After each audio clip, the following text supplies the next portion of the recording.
नमस्कार दोस्तों। चलिए शुरू करते हैं हिंदी व्याकरण का एक बहुत ही सरल और महत्वपूर्ण टॉपिक सर्वनाम। सर्वनाम जो है क्या है? सर्वनाम शब्द का अर्थ होता है सबका नाम।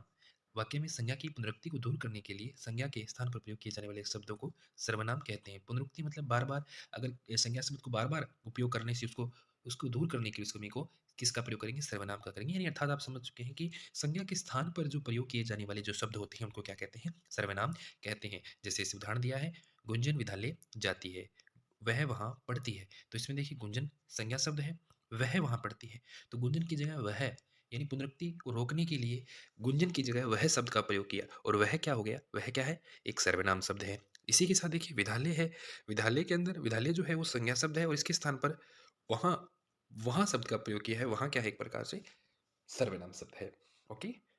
पहले वाक्य में देखिए जिसमें दे रखा है साथ ही साथ गुंजन विद्यालय संज्ञा शब्द है, शब्द जो है संज्ञाएं हैं। दूसरे वाक्य में गुंजन के स्थान पर वह, विद्यालय के स्थान पर वहाँ प्रयुक्त हुए हैं। अतः वह और वहाँ शब्द संज्ञाओं के स्थान पर प्रयुक्त हुए हैं, इसलिए इन्हें क्या कहते हैं? सर्वनाम कहते हैं। सर्वनाम के 6 प्रकार होते हैं। सर्वनाम के कितने प्रकार होते हैं? 6 प्रकार होते हैं। देखिए जो सर्वनाम के 6 प्रकार होते हैं, इन 6 प्रकार को याद करने का सरल तरीका है। देखिए आप इस ट्रिक को याद कर सकते हैं। जैसे कि पुरुष का, यानी सबसे पहला जो इसका भाग है जो रहता है प्रकार, वो पुरुष रहता है। तो देखिए पुरुष के निश्चय व अनिश्चय प्रश्नों का संबंध निज से है। तो ये आप लाइन याद रख लोगे तो इससे आपसे क्या है कि पुरुष के निश्चय व अनिश्चय प्रश्नों का संबंध निज से है। तो इसमें क्या आ गए? ये 6 के 6 इसमें प्रकार आ जाते हैं। तो आगे देखते हैं, इसको डिटेल से पढ़ते हैं प्रत्येक भाग को। तो इसमें पहला जो प्रकार है सर्वनाम का वो है पुरुषवाचक सर्वनाम। जिन सर्वनामों का प्रयोग बोलने वाले, सुनने वाले या अन्य किसी व्यक्ति के स्थान पर किया जाता है उन्हें क्या कहते हैं? पुरुषवाचक सर्वनाम कहते हैं। आगे देखिए पुरुषवाचक सर्वनाम के क्या होंगे? मुख्यतः में 3 भेद देखने को मिलेंगे। ठीक है, देखते हैं आगे। पुरुषवाचक सर्वनाम के 3 प्रकार होते हैं। पहला उत्तम पुरुष वाचक सर्वनाम, वे सर्वनाम शब्द जिनका प्रयोग बोलने वाला व्यक्ति स्वयं के लिए करता है। यानी जिसमें व्यक्ति स्वयं के लिए, खुद के लिए अगर किसी शब्द का प्रयोग करेगा, उन शब्दों को क्या कहेंगे? वो शब्द उत्तम पुरुषवाचक सर्वनाम होंगे। यानी हम ऐसे याद रख सकते हैं कि व्यक्ति खुद को क्या मानता है? स्वयं को क्या मानता है? उत्तम मानता है। तो यानी जिन शब्दों का प्रयोग स्वयं के लिए होगा ना, वो क्या शब्द किसके अंतर्गत आएंगे? उत्तम पुरुषवाचक सर्वनाम के अंतर्गत आएंगे। जिसमें मैं, हम, मुझे, मेरा, हमारा, हमें आदि शब्द आते हैं।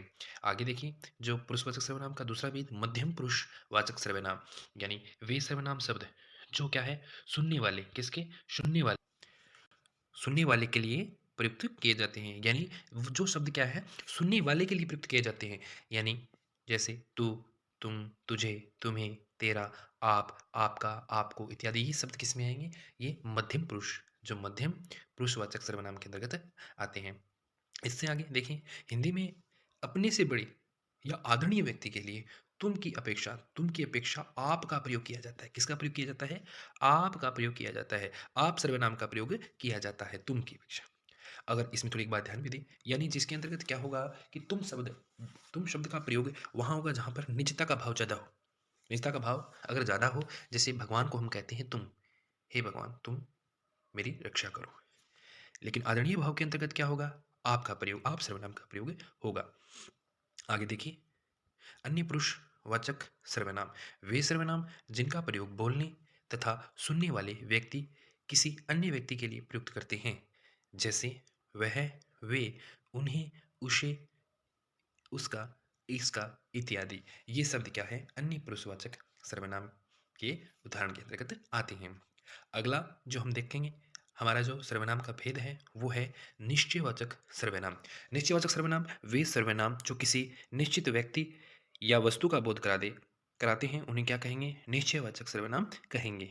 ठीक है, जो किसी निश्चित वस्तु या व्यक्ति का बोध कराए। जैसे यह, जैसे वाक्य अगर मैं बताऊं तो यह पुस्तक, तो इसमें यह सर्वनाम शब्द है और निश्चय वाला निश्चयवाचक शब्द है। यह, वह या निश्चित है वहाँ, इस, उस, ये, वे आदि। वह आपकी घड़ी है। ये देखिए इसमें वाक्य दिया है कि वह आपकी घड़ी है। वह इसमें क्या है? सर्वनाम शब्द है। आपकी घड़ी है वाक्य में क्या है? वह शब्द जो है वो एक निश्चित निश्चयवाचक सर्वनाम का शब्द है। इसी प्रकार यह मेरा घर है, इसमें क्या है? यह जो शब्द है वो क्या है? एक निश्चित निश्चयवाचक सर्वनाम है। आगे देखिए अनिश्चयवाचक सर्वनाम, वे सर्वनाम शब्द जिनसे किसी निश्चित वस्तु या व्यक्ति का बोध नहीं होता है, बल्कि अनिश्चय की स्थिति बनी रहती है, उन्हें क्या कहेंगे? अनिश्चयवाचक सर्वनाम कहेंगे। निश्चयवाचक सर्वनाम के बिल्कुल विपरीत ये सर्वनाम है अनिश्चयवाचक सर्वनाम, जिसमें क्या होगा? जैसे देखिए, कोई क्या? कोई जा रहा है, कोई जा रहा है, यानी इसमें निश्चित नहीं है कि कौन जा रहा है, उसे नहीं पता। वह कुछ खा रहा है, किसी ने कहा था। इन तीनों वाक्य के अंतर्गत देखें तो क्या है? कोई, कोई, कुछ और किसी। ये क्या है? अनिश्चयवाचक सर्वनाम के उदाहरण हैं। देखिए तीनों वाक्य में क्या होगा? कोई, कुछ और किसी। ये क्या है? अनिश्चयवाचक सर्वनाम के उदाहरण हैं। आगे देखिए प्रश्नवाचक सर्वनाम। प्रश्नवाचक सर्वनाम वे सर्वनाम जो प्रश्न का बोध कराते हैं या वाक्य को प्रश्नवाचक बनाते हैं, उन्हें क्या कहेंगे? प्रश्नवाचक सर्वनाम कहते हैं। जैसे कौन गा रही है? कौन गा रही है? कौन शब्द क्या है? प्रश्नवाचक शब्द है। प्रश्नवाचक शब्द कौन गा रही है? वह क्या कर रहा है? किसकी पुस्तक पढ़ी है? उक्त वाक्यों में कौन, क्या, किसकी शब्द प्रश्नवाचक सर्वनाम के हैं। आगे देखिए संबंधवाचक सर्वनाम। संबंधवाचक सर्वनाम वे सर्वनाम जो दो पृथक पृथक बातों के स्पष्ट संबंध को व्यक्त करते हैं, उन्हें संबंधवाचक सर्वनाम कहते हैं। यानी कोई दो पृथक पृथक बातें हैं, उन पृथक पृथक बातों के स्पष्ट संबंध को जताने का, उसको व्यक्त करने का जो तरीका है, व्यक्त करने वाले जो शब्द हैं वो संबंधवाचक सर्वनाम के अंतर्गत आएंगे। तो देखिए इसमें, तो देखिए संबंधवाचक सर्वनाम के उदाहरण, जो, वह, जो सो, जिसकी उसकी, जितना उतना आदि संबंधवाचक सर्वनाम है। उदाहरण होगा जो पढ़ेगा सो पास होगा, यानी इसमें जो और सो ये जो शब्द हैं वो संबंधवाचक सर्वनाम है। जितना गुड़ डालोगे उतना मीठा होगा, यानी जितना और उतना ये दोनों शब्द क्या है? संबंधवाचक सर्वनाम हैं। आगे देखिए निजवाचक सर्वनाम। वे सर्वनाम जिन्हें बोलने वाला कर्ता स्वयं अपने लिए प्रयुक्त करता हो उन्हें निजवाचक सर्वनाम कहते हैं। आप, अपना, स्वयं, खुद आदि निजवाचक सर्वनाम हैं। जैसे मैं अपना खाना बना रहा हूँ, तुम अपनी पुस्तक पढ़ो आदि वाक्यों में अपना, अपनी शब्द निजवाचक सर्वनाम हैं। जैसे मैं अपना काम खुद कर लूँगा, मैं खुद पढ़ लूँगा। ठीक है? इस प्रकार के जो उदाहरण होंगे वो निजवाचक सर्वनाम के उदाहरण होंगे। तो ये हमारा, अगर आपको ये वीडियो अच्छी लगी तो इसको लाइक, शेयर एंड चैनल को सब्सक्राइब जरूर करें। Thank you very much.